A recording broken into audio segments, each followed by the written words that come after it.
দেশের সাথে থাকবে, তাদের সাথেই শুধু জনগণ থাকবে, বাকিদের অবস্থা হবে ওই খুনি হাসিনার মতো।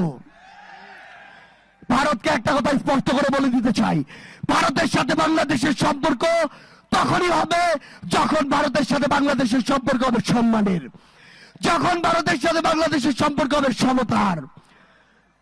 কিন্তু ওই ভারত বিগত 16 বছরে দেশের সাথে দলের যে সম্পর্ক করেছিল, ভারতের সাথে আওয়ামী লীগের যে সম্পর্ক করেছিল, সেই সম্পর্ক যদি আগামীতে তারা স্বপ্ন দেখে, সেই সম্পর্ক এই বাংলাদেশে আর কোনোদিন সফল হবে না।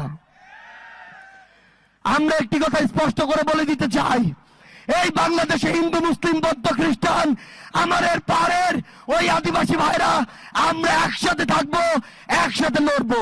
কিন্তু কোন ধর্মের নাম করে, কোন জাতির নাম করে কেউ যদি আমাদের মধ্যে বিন্দু মাত্র কোন উগ্রবাদী চিন্তাধারা, উগ্রবাদী চক্রান্ত করার চেষ্টা করে, সকল ধর্মের যোদ্ধারা আমরা একসাথে তাদেরকে প্রতিহত করব।